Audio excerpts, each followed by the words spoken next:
Assalamualaikum warahmatullahi wabarakatuh. Perkenalkan, nama saya Rivaldo Febrianto Saputro dengan NIM 20.171, Prodi Ekonomi Pembangunan C. Akan menjelaskan tokoh ekonomi yang bernama John Stuart Mill.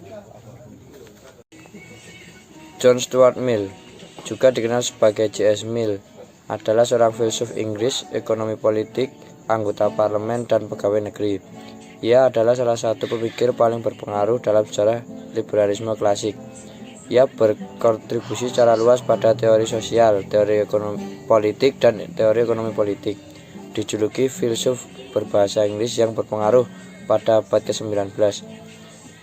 Ia memahami kebebasan sebagai pembenaran atas kemerdekaan yang dimiliki setiap individu, suatu konsep yang bertentangan dengan kontrol sosial dan kekuasaan negara yang tidak terbatas. Beliau lahir 20 Mei 1806 di Inggris dan meninggal 7 Mei 1873 di Prancis. Karya dan pemikiran beliau. Yang pertama, sebuah sistem logika.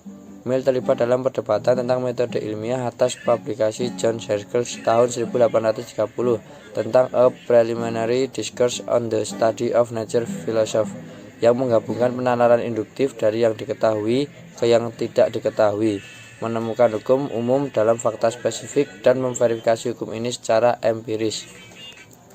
Yang kedua, teori kebebasan. Dalam karyanya On Liberty 1859, Mill membahas hakikat dan batas-batas kekuasaan yang dapat dijalankan secara sah oleh masyarakat terhadap seorang individu. Namun demikian, Mill secara tugas mengatakan bahwa kebebasan tidak berlaku ke semua individu dan semua masyarakat yang ada.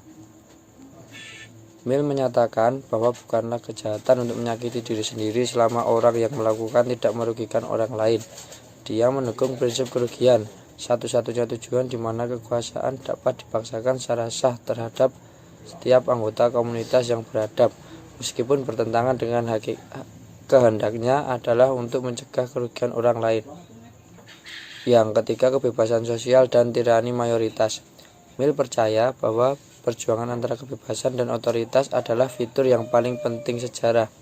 Baginya, kebebasan di zaman kuno adalah kontens antara subjek atau beberapa kelas subjek dengan pemerintah.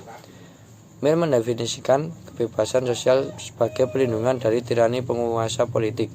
Dia memperkenalkan sejumlah konsep berbeda tentang bentuk tirani yang dapat terjadi, yang disebut sebagai tirani sosial dan tirani mayoritas. Kebebasan sosial bagi Mill berarti membatasi kekuasaan penguasa sehingga dia tidak dapat menggunakan kekuasaan itu untuk memajukan keinginannya sendiri, dan dengan demikian membuat keputusan yang dapat merugikan masyarakat. Pandangan Mill tentang kebebasan yang dipengaruhi oleh Joseph Priestley dan Josiah Warren adalah bahwa individu harus bebas melakukan apa yang mereka inginkan, kecuali jika mereka merugikan orang lain. Individu merupakan orang yang cukup rasional untuk membuat keputusan tentang kesejahteraan mereka sendiri. Pemerintah harus ikut campur jika itu dimaksudkan untuk perlindungan masyarakat. Satu-satunya tujuan yang memberikan justifikasi bagi umat manusia secara individu adalah atau kolektif untuk kebebasan bertindak dari individu adalah perlindungan diri sendiri. Bahwa satu-satunya tujuan di mana kekuasaan dapat dipaksakan secara sah terhadap setiap anggota komunitas yang beradab, meskipun bertentangan dengan kehendaknya, adalah untuk mencegah kerugian orang lain. Filosofi ekonomi awal Mill adalah pasar bebas, namun ia menerima intervensi dalam ekonomi seperti pajak alkohol jika ada alasan utilitarian yang cukup. Dia juga menerima prinsip intervensi legislatif untuk tujuan kesejahteraan hewan. Dia awalnya percaya bahwa kesetaraan perpajakan berarti persamaan pengorbanan, dan bahwa perpajakan progresif menghukum mereka yang bekerja lebih keras dan menabung lebih banyak, dan karena itu mereka bentuk perampokan ringan. Mengingat tarif pajak yang sama terlepas dari pendapatan, Mill setuju bahwa warisan harus dikenakan pajak. Masyarakat utilitarian akan setuju bahwa setiap orang harus setara dalam satu atau hal lain. Oleh karena itu, menerima warisan akan menempatkan seseorang di depan anggota masyarakat, kecuali dikenakan pajak atas warisan itu. Mereka memberikan donasi untuk mempertimbangkan dan memilih dengan hati-hati kemana uang mereka dibelanjakan. Beberapa lembaga amal lebih layak daripada yang lain.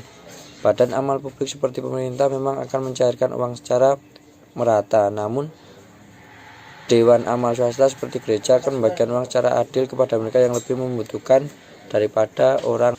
Mills kemudian mengubah pandangan filosofi ekonominya ke arah yang lebih sosialis, menambahkan bab ke Principle of Political Economy untuk membela pandangan sosial dan membela beberapa alasan sosialis. Dalam karya yang direvisi ini, ia juga mengajukan proposal radikal agar seluruh sistem pengupahan dihapuskan demi sistem pengupahan koperasi. Meskipun demikian, beberapa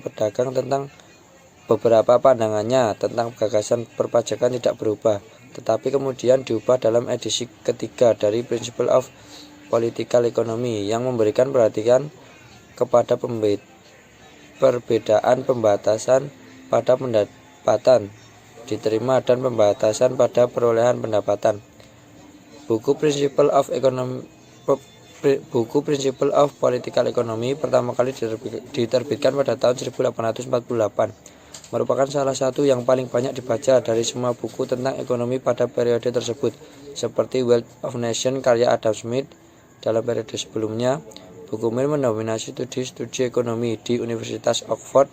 Buku ini adalah teks standar hingga 1999 hingga digantikan oleh buku Marshall yang berjudul Principle of Economics.